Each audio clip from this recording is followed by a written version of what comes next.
Hello दोस्तों, मैं हूं कृष्णा शर्मा और स्वागत है आपका अपना यूट्यूब चैनल तक्षक क्लासेस में। दोस्तों, हम सुपर टेट के कुछ इम्पोर्टेंट प्रश्न हैं जो काफ़ी आपके जो एग्ज़ाम के लिए काफ़ी सहायक प्रदान होगी। चलिए एक एक को भाई भाई से देखेंगे।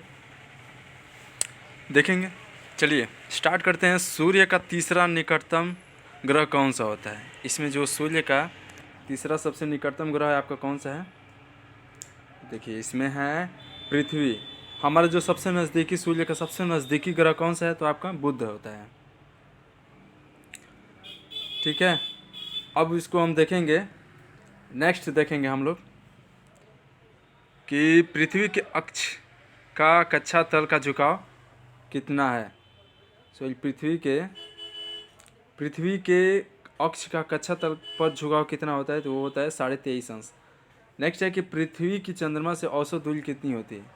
तो नॉर्मली हम लोग पढ़ते हैं या फिर पृथ्वी से सूर्य की दूरी, पृथ्वी से चंद्रमा की दूरी, तो हम लोग देखेंगे कि पृथ्वी से चंद्रमा की दूरी होती है 3,84,403 किलोमीटर होती है। नेक्स्ट है पृथ्वी की अक्षीय घूर्णन अवधि। जो पृथ्वी की जो अक्षीय घूर्णन, जो पृथ्वी जो अपने अक्ष पर घूमता है, उसकी जो अवधि होती है वो कितनी होती है? तो 23 घंटे 56 मिनट और 4.09 सेकेंड होता है। ठीक है, नेक्स्ट है आपका पृथ्वी की परिक्रमण की अवधि जो कितनी होती है? वो होती है आपकी, जो सूर्य के चारों तरफ जो परिक्रमा करती है उसकी अवधि होती है 365 दिन 5 घंटे 48 मिनट और 45.5 सेकंड होती है। ठीक है, चलिए नेक्स्ट अगला देखेंगे। सूर्य के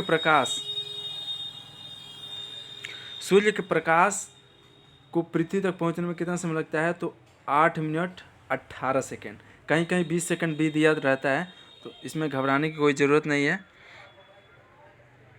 तो इसमें आपका 8 मिनट 18 सेकेंड है। अगर 20 सेकंड भी दिया रहेगा तो आपका उत्तर सही होगा।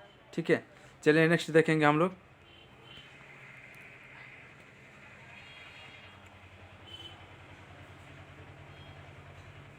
नेक्स्ट है हमारा पृथ्वी की वार्षिक गति क्या होती है? जो पृथ्वी का हमारी जो वार्षिक गति वो क्या होती है, किसको कहते हैं? देखिए, जब पृथ्वी अपने अंडाकार पथ से घूमकर सूर्य के चारों ओर एक चक्कर या परिक्रमा लगा देती है, उसे हम क्या करते हैं? वार्षिक गति कहते हैं। ठीक है, चलिए नेक्स्ट देखते हैं 8 नंबर। पृथ्वी के कक्षीय तल से आप क्या समझते हैं? कक्षीय तल किसको कहेंगे, इसको हम लोग समझते हैं। पृथ्वी जिस मार्ग पर सूर्य का चक्कर लगाती है, उस मार्ग को हम उसकी कक्षा यानी ऑर्बिट कहते हैं। और तथा इसी मार्ग को हम क्या कहते हैं? कक्षीय तल कहते हैं। नहीं, यानी जिस वो कक्षा में वो क्या करता है, ऑर्बिट में, जिस वो ऑर्बिट में वो अपना घूमता है, वही आपका कक्षीय तल होता है। नेक्स्ट है आपका पृथ्वी का एकमात्र उपग्रह कौन सा है? तो एक चंद्रमा है। नेक्स्ट है कि आकार में 5वां सबसे बड़ा ग्रह कौन सा है? तो हमारा जो है पृथ्वी है, आकार में सबसे बड़ा ग्रह। ठीक है, नेक्स्ट देखेंगे। पृथ्वी का औसत घनत्व कितना होता है? तो पृथ्वी का जो औसत घनत्व होता है वो होता है 5.5 ग्राम प्रति सेंटीमीटर क्यूब होता है। नेक्स्ट है कि पृथ्वी की औसत त्रिज्या कितनी होती है? तो जो पृथ्वी की औसत त्रिज्या जो होती है वो आपकी होती है 6,370 किलोमीटर। नेक्स्ट है आपका पृथ्वी की बाहरी सतह को मुख्य कितने भागों में बांटा गया? तो मुख्यतः कितने भागों में? 4 भागों में। स्थल मंडल है आपका लिथोस्फीयर, जल मंडल है आपको हाइड्रोस्फीयर, वायुमंडल है आपको एटमॉस्फेयर और जैव मंडल है आपको बायोस्फीयर। बायोस्फीयर में आपका जो जैव मंडल जितने भी जीव पेड़ पौधे वगैरह सब आ जाते हैं। ठीक है, और स्थल मंडल पता है, स्थल मंडल में जितने भी पेड़ पौधे जीव जंतु होते हैं वो आ जाते हैं। चूँकि जलीय जीव आपका जो जल में आ जाएंगे, जो जलीय पौधे भी होते हैं वो जो जल मंडल में होते हैं। वायुमंडल में आपका वायुमंडल में जितने वायुमंडल में उपस्थित जितने भी पक्षी हैं वो सब आ जाएंगे, और वहाँ के जो जितने भी क्षेत्र हैं जिसमें ऑक्सीजन, नाइट्रोजन, आर्गन वगैरह इसमें आ जाएंगे। ठीक है,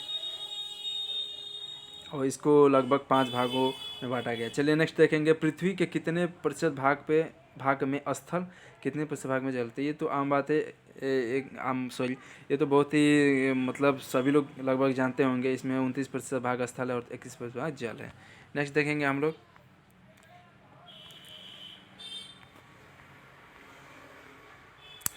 नेक्स्ट देखेंगे हम लोग कि पृथ्वी के ऊपरी भाग को किस नाम से जाना जाता है? भूपर्पटी के नाम से, क्रस्ट के नाम से जानते हैं, ठीक है। नेक्स्ट है, कौन सी दो नदियाँ एक्चुअरी का निर्माण करती है? तो आपका जो उल्टी बहने वाली गंगा जो आपकी है, सॉरी उल्टी बहने वाली जो नदी है नर्मदा और ताप्ती, ये जो एक्चुअली बनाती है अरब सागर में, ठीक है। नेक्स्ट है, भारत के प्रायद्वीप भाग में किस नदी का सबसे बड़ा क्षेत्र होता है? वो है कृष्णा नदी, इसकी लगभग लंबाई 1400 किलोमीटर है। नेक्स्ट है आपका कि भारत का दूसरा सबसे बड़ा नदी क्षेत्र किस नदी का? तो वह गोदावरी। पहला पे है आपका गंगा नदी का। नेक्स्ट है दूसरा गोदावरी। नेक्स्ट है आपका सिंधु का उद्गम स्थान क्या है? तो तिब्बत के मानसरोवर झील से होता है, ठीक है। उसके बाद नेक्स्ट है सिंधु नदी का संगम मुहाना कौन सा सागर है? तो अरब सागर होता है, जो मुहाना आपका अरब सागर है, ठीक है। सिंधु नदी। नेक्स्ट है कि सिंधु नदी की सहायक नदियाँ कौन कौन सी है? तो सिंधु नदी की सहायक रावी, ब्यास और झेलम है, ठीक है। उसके बाद नेक्स्ट देखेंगे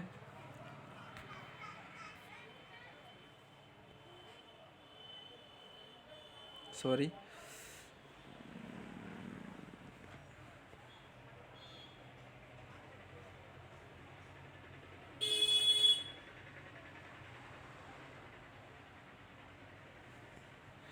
इसमें नेक्स्ट देखेंगे कि सरदा नदी सरदा नदी की सहायक नदी कौन कौन सी है? तो सरदा नदी की जो सहायक नदियाँ होती है वो है शर्मा, लिसार, सरयू, चौकिया आदि है, ठीक है। नेक्स्ट देखेंगे हम लोग कि कावेरी नदी का मुहाना और संगम स्थल कौन कौन सा है? तो वह बंगाल की खाड़ी है, ठीक है। और देखेंगे नेक्स्ट नर्मदा नदी का उद्गम स्थान, तो ये है विंध्याचल पर्वत श्रेणी में स्थित अमरकंटक नाम के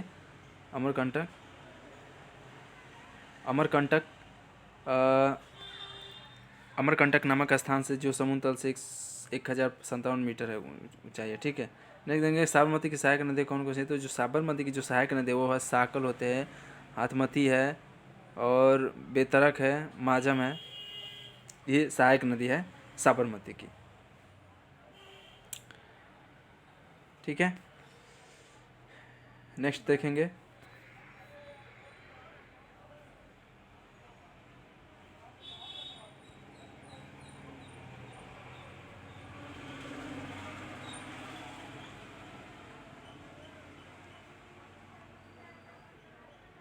नेक्स्ट देखेंगे हम लोग जो कृष्णा नदी की जो कौन कौन सी सहायक है? तो ये थोड़ा सा इम्पोर्टेंट है, चूँकि ये हमेशा बार बार पूछता है। तो ये भीमा, अमरावती, घाटप्रभा, मालप्रभा और कृष्णा नदी की सारी ये सहायक नदी है। नेक्स्ट है आपका जो रावी नदी के संगम स्थल तथा संगम मुहाना जो टिप्पणी कीजिए। तो ये है रावी नदी का जो देखिए उद्गम है आपका कांगड़ा जिले में रोहतांग दर्रे के समीप है, और जो मुहाना है आपका वो है चिनाब नदी, ठीक है। नेक्स्ट देखेंगे कि जो भारत की वह नदी कौन सी है जो डेल्टा निर्माण नहीं करती? वो नर्मदा और ताप्ती, दो नदियाँ जो डेल्टा का निर्माण नहीं करती, वो एक्चुअल का निर्माण करती है, वो भी अरब सागर में। और नेक्स्ट देखेंगे अरब सागर में गिरने वाले दो नदियों के नाम। तो अरब सागर में गिरने वाले दो पहला तो सिंधु हो गया, दूसरा हो गया नर्मदा नदी, ठीक है। उसके बाद नेक्स्ट एंड लास्ट देखेंगे जो गंगा की सबसे बड़ी सहायक नदी कौन है? वो है यमुना। जो गंगा की सबसे बड़ी सहायक नदी कौन सी है? वो है यमुना। तो ठीक है दोस्तों, आज के लिए इतना ही। और स्वागत सॉरी और इसमें कुछ त्रुटियां हो तो उसमें आप लोग कमेंट के माध्यम से हमें बता सकते हैं। और इस चैनल को सब्सक्राइब कीजिए, लाइक कीजिए और दोस्तों को शेयर कीजिए, और हमें मोटिवेट कीजिए ताकि हम ऐसे ही और वीडियोज़ आप लोगों के सामने लेकर आएंगे। तब तक के लिए जय हिंद, जय भारत।